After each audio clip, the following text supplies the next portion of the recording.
ഹരിമാർ sir, നമസ്കാരം. നമസ്തേ. Israel Iran സംഘർഷത്തിൽ ഇരു കൂട്ടർക്കും പല രീതിയിലുള്ള നാശനഷ്ടങ്ങളും സംഭവിക്കുന്നുണ്ട് എന്നാണ് ഇന്റർനാഷണൽ മീഡിയാസ് ഒക്കെ റിപ്പോർട്ട് ചെയ്യുന്നത്. ഇരുവരുടെയും ആകാശങ്ങളിലൂടെ അങ്ങോട്ടും ഇങ്ങോട്ടും മിസൈൽ മഴ പായുകയാണ്. കഴിഞ്ഞ ദിവസം വൈറലായിരുന്ന ഒരു വീഡിയോ ആണ് ഈ ഇറാനിയൻ സ്റ്റേറ്റ് ടി.വി സ്റ്റുഡിയോയിൽ നിന്ന് ഇറങ്ങി ഓടുന്ന ഒരു അവതാരികയുടെ വീഡിയോ. അതൊക്കെ ഇപ്പൊ സോഷ്യൽ മീഡിയയിൽ വലിയ രീതിയിൽ കനക്കുകയാണ്. ഇവിടെ എന്താണ് ഇതിന്റെ ഒരു പര്യവസാനം? എന്ത് സംഭവിക്കും? ഇത് എന്തെങ്കിലും ഒരു തരത്തിലുള്ള നെഗോസിയേഷന് ഇറാന്റെ ഭാഗത്ത് നിന്ന് മുൻകൈ എടുക്കാനുള്ള സാധ്യതയുണ്ടോ? തുടങ്ങിയ രീതിയിലൊക്കെയാണ് ചർച്ചകൾ നടന്നുകൊണ്ടിരിക്കുന്നത്. അപ്പോ എന്താണ് സാറിന് തോന്നുന്നത്? ഇത് ഏത് രീതിയിൽ ഇത് അവസാനിക്കുമെന്നാണ് കരുതപ്പെടേണ്ടത്? ഏതൊരു യുദ്ധത്തിനും ചില ലക്ഷ്യങ്ങളുണ്ടാവും. അതുപോലെ ഇവിടെ ഇസ്രായേൽ ഇറാനെ ആക്രമിച്ചപ്പോൾ ഇസ്രായേലിന് വളരെ വ്യക്തവും കൃത്യവുമായ ലക്ഷ്യമുണ്ട്. ഒന്നാമത്തേത് ഇറാന്റെ ന്യൂക്ലിയർ പ്രോഗ്രാം അത് തകർക്കുക. രണ്ടാമത്തേത് ഇറാനിൽ ഒരു ഭരണമാറ്റം കൊണ്ടുവരിക. ഖമൈനിമാരെ റീപ്ലേസ് ചെയ്ത് അവിടെ പൂർണ്ണമായ ജനാധിപത്യം കൊണ്ടുവരിക. ഇങ്ങനെ രണ്ട് ലക്ഷ്യങ്ങളാണ് പ്രാഥമികമായിട്ട് ഞാൻ ഇസ്രയേലിനുള്ളതെന്ന് ഞാൻ മനസ്സിലാക്കുന്നത്. ഇസ്രയേലിനുള്ളത് എന്ന് പറയുമ്പോൾ ഇസ്രയേലിനും സഖ്യകക്ഷിയായ അമേരിക്കയ്ക്കും അതുപോലെ ഇസ്രയേലിനെ ഒരു പരിധിവരെ രഹസ്യമായി ഈ വിഷയത്തിൽ ഇറാനോട് എതിർപ്പുള്ള ഗൾഫ് രാജ്യങ്ങൾക്കും ഒക്കെ തന്നെ ഇത്തരം ഒരു ലക്ഷ്യമുണ്ടെന്നാണ്, പ്രത്യേകിച്ച് അവിടെ ഒരു ഭരണമാറ്റം എന്നുള്ളത് ഒരു ലക്ഷ്യമാണെന്നാണ് ഞാൻ മനസ്സിലാക്കുന്നത്. ഈ ലക്ഷ്യം സാധിച്ചെടുക്കാനായിട്ട് അവര് ചില മാർഗങ്ങൾ ഉണ്ട്. ആ യുദ്ധത്തിൽ അവർ സ്വീകരിക്കുന്ന തന്ത്രങ്ങൾ, ആ തന്ത്രങ്ങൾ എന്ന് പറഞ്ഞാൽ വ്യോമ ആധിപത്യം സ്ഥാപിക്കുക എന്നുള്ളതാണ് ഇസ്രായേൽ ആദ്യമായിട്ട് ചെയ്യുന്നത്. അതായത് ഇപ്പൊ ഇസ്രായേൽ അവകാശപ്പെടുന്നത് ഇറാന്റെ ആകാശം പരിപൂർണമായിട്ടും ഇസ്രായേലിന്റെ നിയന്ത്രണത്തിലാണ്. നമുക്ക് പിന്നെ അതിലേക്കെല്ലാം ഓരോന്നായിട്ട് കിടക്കാം. ആദ്യമായിട്ട് ഞാൻ എന്തൊക്കെ ഘടകങ്ങളാണെന്നുള്ളത് പറയാം. അപ്പൊ ആദ്യത്തെ ഘടകമാണ് ഈ വ്യോമാധിപത്യം. രണ്ടാമത്തേത് ന്യൂക്ലിയർ ഗവേഷണ കേന്ദ്രങ്ങളും അതുപോലെ ന്യൂക്ലിയർ ആയുധങ്ങൾ ഉണ്ടാക്കുന്ന സൈറ്റ്, അതുപോലെ ന്യൂക്ലിയർ പവർ സ്റ്റേഷൻസ്, ഇതൊക്കെ തകർക്കുക എന്നുള്ളതാണ്. അതാണ് രണ്ടാമത്തെ ഒരു തന്ത്രം. ഈ മൂന്നാമത് ഇതിനുപയോഗിക്കുന്ന ഒരു തന്ത്രം എന്ന് പറയുന്നത് ഇറാന്റെ നേതൃത്വ നിരയെ പൂർണ്ണമായിട്ടും കൊന്നൊടുക്കുക എന്നുള്ളതാണ്. അപ്പൊ അവരുടെ ഡിസിഷൻ മേക്കിംഗ് പ്രോസസ്സിനെ അട്ടിമറിക്കാനാണ് ഇസ്രായേൽ ശ്രമിക്കുന്നത്. അതിന്റെ ഒരു ഭാഗമായിട്ടാണ് ഇറാന്റെ സൈന്യാധിപനെയും റവല്യൂഷണറി ഗാർഡ്സിന്റെ തലവനെയും ഒക്കെ ഇസ്രായേൽ വധിച്ചത്. പിന്നെ നാലാമത് ഇസ്രായേൽ അതിനുപയോഗിക്കുന്ന ഒരു ഉപായം എന്ന് പറയുന്നത് ഇന്റലിജൻസ് നെറ്റ്വർക്കാണ്. ഇറാനേക്കാളും ഇന്റലിജൻസിന്റെ ഗ്യാതറിങ്ങിന്റെ കാര്യത്തിൽ ഇസ്രായേൽ വളരെ മുന്നിലാണ്. അപ്പൊ ആ ഇന്റലിജൻസ് നെറ്റ്വർക്ക് അങ്ങനെയാണ് ഇസ്രായേലിന് ഇറാൻ ഉള്ളിൽ ഒരു ഡ്രോൺ കേന്ദ്രം സ്ഥാപിക്കാനും അവിടെ നിന്നും ഡ്രോണുകൾ വിട്ട്, അതായത് ഇറാന്റെ ഉള്ളിൽ കയറി ഇസ്രായേൽ ഒരു കേന്ദ്രം സ്ഥാപിക്കുന്നു, അവിടെ നിന്നും ഡ്രോണും മിസൈലും വിട്ടിട്ട് ഇറാന്റെ തന്ത്രപ്രധാനമായ കേന്ദ്രങ്ങളെ തകർത്തു. ഇങ്ങനെ ഉള്ള തന്ത്രങ്ങളാണ് അവിടെ ഇസ്രായേലിന്റെ ഭാഗത്ത് നിന്നുള്ളത്. ഇറാനാകട്ടെ ഒരുപാട് പരിമിതികളുണ്ട്. ഇറാന്റെ കഴിവായിട്ട് ഇറാനെ പിന്തുണയ്ക്കുന്ന, പ്രത്യേകിച്ച് കേരളത്തിലാണ് നമുക്കറിയാം ഇറാനെ പിന്തുണയ്ക്കുന്ന ഒരുപാട് ആൾക്കാരുണ്ട്.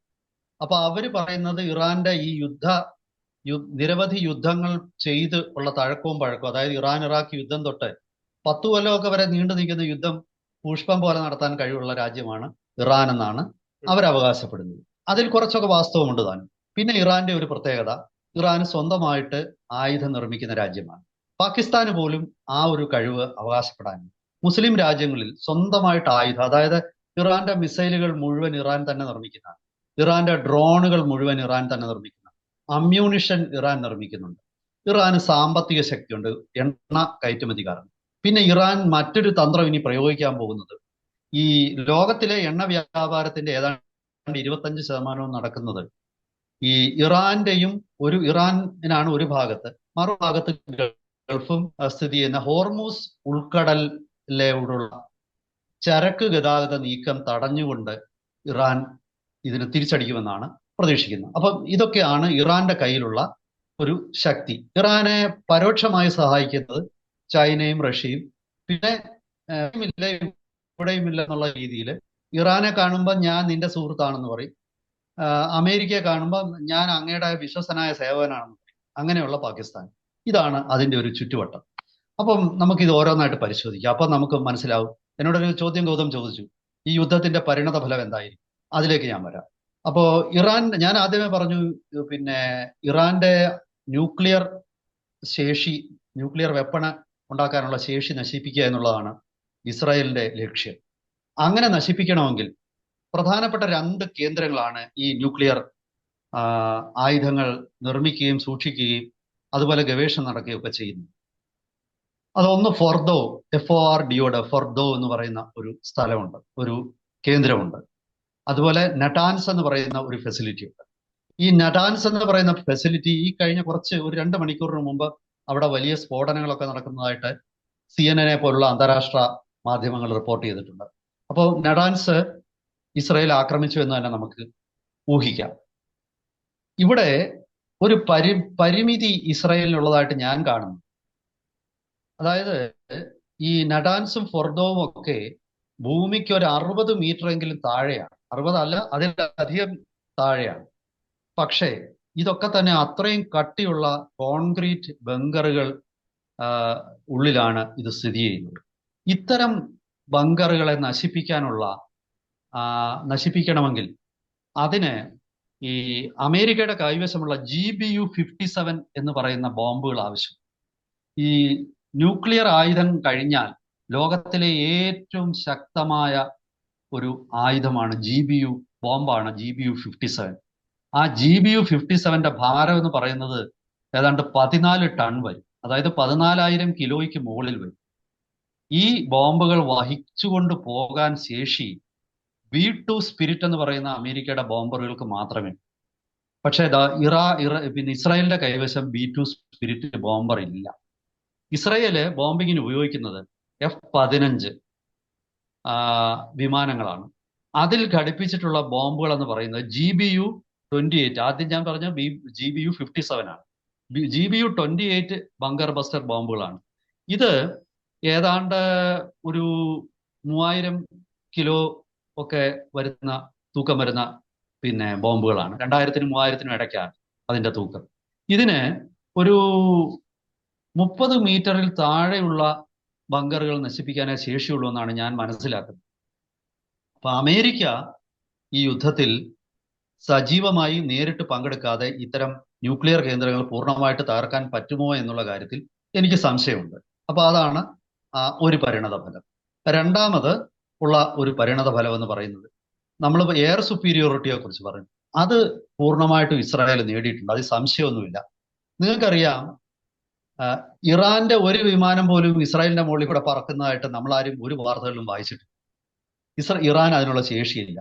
പാവം ഇറാൻകാരുടെ കൈവശം ഉള്ളത് ആകെ അമേരിക്ക പണ്ട് ഇവരെല്ലാം സുഹൃത്തുക്കളായിരുന്ന 70കളിലൊക്കെ കൊടുത്ത F-4 ഫാൻറ്റം ഫൈറ്റർ ജെറ്റ് എന്ന് പറയുന്ന ഫൈറ്റർ ജെറ്റുകളുണ്ട്, അതുണ്ട്. പിന്നെ റഷ്യയുടെ MiG-29 ഉണ്ട്.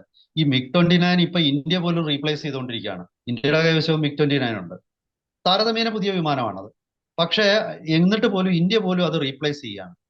അപ്പൊ നമ്മൾ പാകിസ്ഥാനെയും ഇറാനെയും കൂടെ എടുത്തു നോക്കിയാൽ പോലും പാകിസ്ഥാന്റെ കൈവശമുള്ള ആധുനിക വിമാനങ്ങൾ പോലും ഇറാന്റെ കൈവശമില്ല.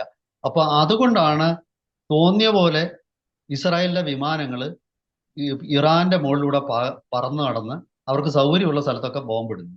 കാരണം ഒരു ഏരിയൽ കോമ്പാറ്റ്, ഇതിനെ ഒന്ന് ചേസ് ചെയ്യാനോ ഒന്നുമുള്ള ഒരു സംവിധാനങ്ങൾ ഇറാനില്ല. പക്ഷെ അതേസമയം ഇറാന്റെ കൈവശം പിന്നെ മിസൈലുകളുണ്ട്, ഗ്രൗണ്ട് ടു എയർ മിസൈലുകളുണ്ട്. അപ്പൊ ഈ ഗ്രൗണ്ട് ടു എയർ മിസൈലുകൾ ഉള്ളത് കൊണ്ടാണ് അവർക്ക് അത്യാവശ്യം ആ കാര്യത്തിൽ ഗവേഷണം നടത്തി ഒരുപാട് മുന്നോട്ട് വന്നിട്ടുമുണ്ട്. അതുപോലെ അവർക്ക് ഇസ്രായേലിനെ ആക്രമിക്കാൻ മുഖ്യമായിട്ടും അവർ ഉപയോഗിക്കുന്നത് പിന്നെ ഇന്റർമീഡിയറ്റ് പോലും പറയാനില്ല, പക്ഷെ ബലിസ്റ്റിക് മിസൈലുകളാണ്, ഷോർട്ട് റേഞ്ച് ബലിസ്റ്റിക് മിസൈലുകളാണ്.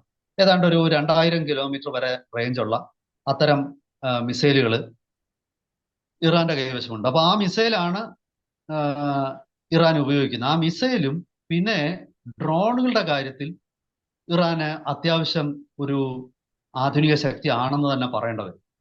അപ്പം ഇതാണ് ഇവർ ഉപയോഗിക്കുന്നത്. പക്ഷെ ഇവിടെ അപ്പർ ഹാൻഡ് എന്തായാലും ഇസ്രായേലിന് തന്നെയാണ്, സംശയമൊന്നും വേണ്ട.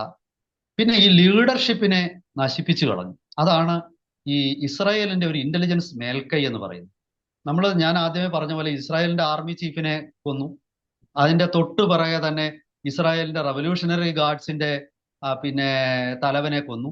വീണ്ടും അടുത്തത് പിന്നെ അടുത്ത റവല്യൂഷണറി ഗാർഡ്സിന്റെ തലവനായിട്ട് വന്ന വ്യക്തിയെ വീണ്ടും കൊന്നു. അങ്ങനെ നിരവധി റൗണ്ട് കൊലപാതകങ്ങൾ ഇങ്ങനെ നടത്തിക്കൊണ്ടിരിക്കുകയാണ് ഇസ്രായേൽ. അപ്പം ഇറാന്റെ ഒരു തീരുമാനമെടുക്കാൻ ശേഷിയുള്ള, അതായത് അവരുടെ നേതൃത്വ നിരയിൽ വലിയൊരു വിടവ് സൃഷ്ടിച്ചുകൊണ്ടാണ് ഇസ്രായേൽ ആക്രമിക്കുന്നത്. പിന്നെ അതിനൊരു മറുപടിയായിട്ട് പറയുന്നത് ഈ അതായത് ഇസ്രായേലിന്റെ അല്ല ഇറാന്റെ ചോദിക്കൂ. അതായത് സാർ പറഞ്ഞു വരുന്നത് തീർച്ചയായിട്ടും അമേരിക്കയുടെ ഒരു സഹായം ഇസ്രായേലിന് തീർച്ചയായിട്ടും വേണ്ടി വരും എന്നുള്ളത് തന്നെയാണ്. ഇപ്പൊ കഴിഞ്ഞ ദിവസം ഇസ്രായേലിന്റെ കൈവശമുള്ള പല ഈ അയൺ ഡോം പോലുള്ള സംവിധാനങ്ങളെയൊക്കെ മറികടന്നുകൊണ്ട് പല മിസൈലുകളും ടെൽ അവീവിന്റെ പല പല പ്രദേശങ്ങളിലേക്ക് എത്തിപ്പെട്ടിട്ടുണ്ട്. അതുകൊണ്ട് തന്നെ ഇസ്രായേല് ഫ്രാൻസിന്റെ അടക്കം സഹായങ്ങൾ ഈ മിസൈലുകൾ തടുക്കാൻ വേണ്ടിയിട്ട് ആവശ്യപ്പെട്ടിട്ടുണ്ട് എന്ന വാർത്തകൾ വരുന്നുണ്ട്. നമുക്കറിയാം 224 പേരാണ് ഈ ന്യൂക്ലിയർ സൈറ്റും അതോടൊപ്പം തന്നെ മിലിറ്ററി കേന്ദ്രങ്ങളൊക്കെ ലക്ഷ്യം വെച്ചുകൊണ്ടുള്ള ഇസ്രായേലിന്റെ ആക്രമണത്തിൽ ഇറാനിൽ കൊല്ലപ്പെടുകയൊക്കെ ചെയ്യുകയുണ്ടായ. തിരിച്ചുണ്ടായ ആക്രമണത്തിൽ 20ഓളം ആളുകൾ ഇസ്രായേലികൾ കൊല്ലപ്പെടുകയുണ്ടായി എന്നും അറിയാൻ വേണ്ടിയിട്ട് കഴിയുന്നുണ്ട്. അപ്പൊ യഥാർത്ഥത്തിൽ ഇവിടെ എന്താണ് ഈ എയർ ഡോം സംവിധാനങ്ങളെയൊക്കെ മറികടന്നുകൊണ്ട് മിസൈലുകൾ ഇസ്രായേലിൽ എത്തിപ്പെട്ടിട്ടുണ്ടോ? അല്ല, അത് പിന്നെ നൂറുകണക്കിന് മിസൈലുകൾ പോകുമ്പം ഇസ്രായേലിന്റെ കൈവശമുള്ള രണ്ട് വ്യോമ പ്രതിരോധ സംവിധാനങ്ങൾ എന്ന് പറയുന്ന അയൺ ഡോമും അതുപോലെ ഡേവിഡ് സ്ലിങ്ങുമാണ്. അപ്പൊ അതിൽ ചിലതൊക്കെ മറികടന്നിട്ടുണ്ടാവാം. ഈ ചിലയിടത്തൊക്കെ ഈ അപകടം സംഭവിക്കുന്നത് ഈ പിന്നെ അയൺ ഡോമും ഡേവിഡ് സ്ലിങ്ങും തകർക്കുന്ന മിസൈലിന്റെ ഭാഗങ്ങൾ വന്ന് ഭൂമിയിൽ വീഴും. അപ്പൊ അതുകൊണ്ട് ചിലര് പുറത്ത് പിന്നെ വേണ്ടത്ര കരുതലില്ലാതെ നിൽക്കുന്നവരോ അല്ലെങ്കിൽ അങ്ങനെയുള്ള ആൾക്കാരോ കൊല്ലപ്പെട്ടെന്നിരിക്കാം. എനിക്ക് 20 പേര് മരിച്ചതായിട്ട് എനിക്ക് തോന്നുന്നില്ല. 12 പേര് മരിക്കുകയും 20ഓളം പേർക്ക് പരിക്കേൽക്കുകയും ചെയ്തെന്നാണ് ഞാൻ മനസ്സിലാക്കുന്നത്. എന്തോ അതിനൊക്കെ ഞാൻ അത്ര അധികം നമുക്ക് ആധികാരികമായിട്ട് ഇപ്പോൾ ഒന്നും പറയാൻ പറ്റുന്നില്ല. പക്ഷേ എങ്കിലും ചില മിസൈലുകളൊക്കെ ഈ മിസൈൽ പ്രതിരോധ സംവിധാനത്തെ ഭേദിക്കും. അത് സംശയിക്കേണ്ട, അത് ലോകത്ത് എവിടെയും സംഭവിക്കും. പക്ഷേ ഞാൻ പറഞ്ഞ യുദ്ധത്തിന്റെ ലക്ഷ്യങ്ങൾ സാധിക്കുമോ ഇല്ലയോ എന്നുള്ളതാണ് യുദ്ധത്തിലെ പ്രധാനം. പക്ഷെ ഇവിടെ ഒരു പിന്നെ ഈ ഇറാനിലെ ഒരു പിന്നെ റെഷീം ചേഞ്ച് അല്ലെങ്കിൽ ഖൊമൈനിയെ അവിടെ മാറ്റണമെങ്കിൽ ഒന്നുകിൽ ഈ പറഞ്ഞ ഇന്റലിജൻസ് സംവിധാനം ഉപയോഗിച്ചിട്ടുള്ള ടാർഗറ്റഡ് അറ്റാക്കിലൂടെ മാറ്റാം. അതല്ലെങ്കിൽ ഒരു കരയുദ്ധം ആവശ്യമുണ്ടായാൽ അതിന് പിന്നെ ഇസ്രായേലിന് പരിമിതികളുണ്ട്. ഒരിക്കലും ഇസ്രായേലിന് ഇറാനിൽ കയറി കരയുദ്ധം നടത്താൻ പറ്റുമെന്ന് ഞാൻ കരുതുന്നില്ല.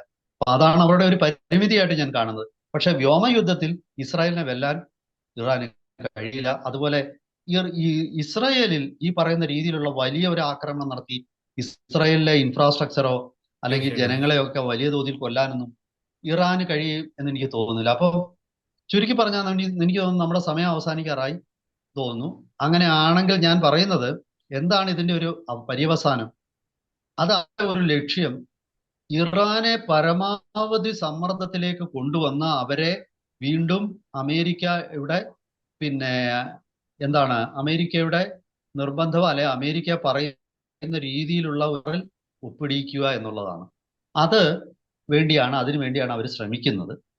അത് ഒരുപക്ഷെ ഒരു കുറച്ച് ദിവസങ്ങളിലൂടെ ഉള്ള ഒരു യുദ്ധം. എന്തായാലും 1 മാസത്തിലധികം നീണ്ടു നിൽക്കുന്ന ഒരു ഇറാൻ ഇസ്രായേൽ യുദ്ധം സാമ്പത്തികമായിട്ട് ഇസ്രായേലിനും ഉണ്ടാക്കും എന്ന് തന്നെയാണ് ഞാൻ കരുതുന്നത്. കാരണം അത്ര വലിയ സാമ്പത്തിക ശേഷിയുള്ള രാജ്യമല്ല ഇസ്രായേൽ. പക്ഷെ അമേരിക്കയുടെയും പാശ്ചാത്യ ശക്തികളുടെയും നിർലോഭമായ സഹായത്തോടു കൂടിയിട്ട്. കാരണം മിഡിൽ ഈസ്റ്റില് ഇറാന്റെ കൊമ്പൊടിക്കുക എന്നുള്ളത് അമേരിക്കയുടെ ലക്ഷ്യമാണ്. ഡൊണാൾഡ് ട്രംപ് എന്തൊക്കെ തന്നെ കൈകാലും ട്രംപിന് തീർച്ചയായിട്ടും പിന്തുണയോടുകൂടി തന്നെയാണ് ഇസ്രായേൽ ഈ ആക്രമണം നടത്തുന്നത്. പക്ഷെ ഒരുപക്ഷെ അവർ കുറച്ചുകൂടെ മുന്നോട്ട് പോകുന്നുണ്ടാവാം. അവസാനമായിട്ട് ഒരു കാര്യം ചോദിക്കാം. പിന്നെ അല്ല ഒരു കാര്യം കൂടെ ഞാൻ പറയുകയാണ്. എന്തായാലും ഇതൊരു ഒത്തുതീർപ്പിലേക്ക് തന്നെ പോകും എന്നാണ് ഞാൻ കരുതുന്നത്. പക്ഷെ അത് കുറച്ചുകൂടെ സമയമെടുക്കും. ഇതിലിപ്പം ബെഞ്ചമിൻ നെതന്യാഹു പറഞ്ഞത് നമ്മുടെ ഫൈറ്റ് എന്ന് പറയുന്നത് ഇറാനിയൻ ജനതയ്ക്കെതിരെയല്ല, പക്ഷേ ഏറ്റവും നിഷ്ഠൂരമായിട്ടുള്ള ഇസ്ലാമിക് റജായിമിനെതിരെയാണ്. അവിടുത്തെ ജനങ്ങളെ ഒപ്രസ് ചെയ്യുന്ന, അടിച്ചമർത്തുന്ന അവർക്കെതിരെയാണ്, ഇസ്ലാമിക് റജായിമിനെതിരെയാണ് ഈ പോരാട്ടം എന്നാണ് പറയുന്നത്. ഇപ്പൊ ഖമനേയിക്കെതിരെ തന്നെ പല രീതിയിലുള്ള ആന്റി സ്ലോഗൻസ് ഉയർന്നു കേൾക്കുന്നുണ്ട് എന്നുള്ള പല വാർത്തകളും വരുന്നുണ്ട്. അതിൽ എത്രമാത്രം സ്ഥിരീകരണം നമുക്ക് സത്യമാണെന്ന് പറയാൻ വേണ്ടി സാധിക്കും? ഈ ഇറാനിയൻ ജനത തന്നെ ഖമനേയിയെ ഇല്ലാതാക്കണം, പോകണമെന്ന് ആഗ്രഹിക്കുന്നുണ്ടോ? അത് അത്ര എളുപ്പമാണെന്ന് എനിക്ക് തോന്നുന്നില്ല. കാരണം ഈ തിയോക്രാറ്റിക് ഒരു മതഭരണകൂടമാണ് ഇത്. അവിടെ പിന്നെ ആ പിന്നെ ഖമേനിയെ ഇല്ലാതാക്കി ഖമേനിമാരെ പൂർണ്ണമായിട്ടും മാറ്റുന്ന ഒരു ഭരണ സംവിധാനം വരുക എന്ന് പറഞ്ഞാൽ ഇസ്ലാമിന്റെ സ്വാധീനത്തിൽ നിന്നും ഇറാനെ മുക്തമാക്കുക എന്നുകൂടാണ് അതിന്റെ അർത്ഥം. അങ്ങനെ അത് പെട്ടെന്ന് പക്ഷേ പിന്നെ സ്വാഭാവികമായിട്ടും പർദ്ദയ്ക്കെതിരെ അതുപോലെ തന്നെ സ്വാതന്ത്ര്യത്തിനെതിരെയൊക്കെയുള്ള വലിയ പോരാട്ടങ്ങൾ ഈ അടുത്ത കാലത്തായിട്ട് ഇറാനിൽ നടക്കുന്നുണ്ട്. പക്ഷെ അതേസമയം തന്നെ ഒരു ചെറിയ യുദ്ധം കൊണ്ട് ആ ഒരു തിയോക്രാറ്റിക് സംവിധാനത്തെ ഖമേനി എന്ന വ്യക്തി കൊല്ലപ്പെട്ടാലും വേറൊരാൾ ആ സ്ഥാനത്ത് വരും. അപ്പോ എന്റെ ഒരു അഭിപ്രായത്തിൽ അത് അത്ര എളുപ്പമല്ല. പക്ഷെ അത് അങ്ങനെ അവിടെ സംഭവിക്കുവാണെങ്കിൽ, അങ്ങനെ ഇസ്രായേലിനോ US-നോ അത് സാധിച്ചെടുക്കാൻ കഴിഞ്ഞാൽ അത് തീർച്ചയായിട്ടും മിഡിൽ ഈസ്റ്റിന്റെ തന്നെ ഒരു നാഴികക്കല്ലായിട്ട് മാറും. കാരണം ഇറാനിൽ നിന്ന് ഈ ഒപ്രസീവായിട്ടുള്ള ഈ ഷിയൈറ്റ് ഇസ്ലാമിക് റഷീം ഇല്ലാതായാൽ, അവിടെ പുതിയൊരു ഭരണ സംവിധാനം നിലവിൽ വന്നാൽ അത് ഈ പ്രദേശത്താകെയുള്ള പശ്ചിമേഷ്യയിലും അതുപോലെ തന്നെ മിഡിൽ ഈസ്റ്റിലുമൊക്കെ അവിടെ ഇന്ന് കാണുന്ന തരത്തിലുള്ള ഇസ്ലാമിക് ഭരണകൂടങ്ങൾ അതോടുകൂടി തകർന്നടിയുകയും ഒരു പ്രഭാതം, പുതിയൊരു വസന്തം അവിടെ ഉണ്ടാവുകയും ചെയ്യുമെന്നുള്ളതിൽ സംശയമില്ല. പക്ഷേ അതത്ര എളുപ്പമാണ് ഒരു മതഭരണകൂടത്തെ ഇല്ലാതാക്കുന്നത്. വെറും ഒരു പൊളിറ്റിക്കൽ റെഷീം അല്ല അവിടെയുള്ളത്, അതൊരു പിന്നെ തിയോക്രാറ്റിക് റെജീമാണ്. അങ്ങനെ ഒരു റെഷീമിനെ പെട്ടെന്ന് ഇല്ലാതാക്കാൻ പറ്റും എന്ന് ഞാൻ കരുതുന്നില്ല. പക്ഷെ ലോകത്തിൽ എല്ലാ മാറ്റങ്ങളും അപ്രതീക്ഷിതമായിട്ടാണ് വരുന്നത്. ഇവിടെ ഒരു മാറ്റം വന്നുകൂടെന്ന് ഇല്ല. തീർച്ചയായിട്ടും ചിലപ്പോൾ അത് സാധിച്ചെന്നിരിക്കാം. എന്തായാലും നിർണായകമാണ് വരുന്ന ദിവസം. ഇതാണ് എനിക്ക് തീർച്ചയായിട്ടും. പറയാനുള്ളത്. ഒരുപാട് നന്ദി.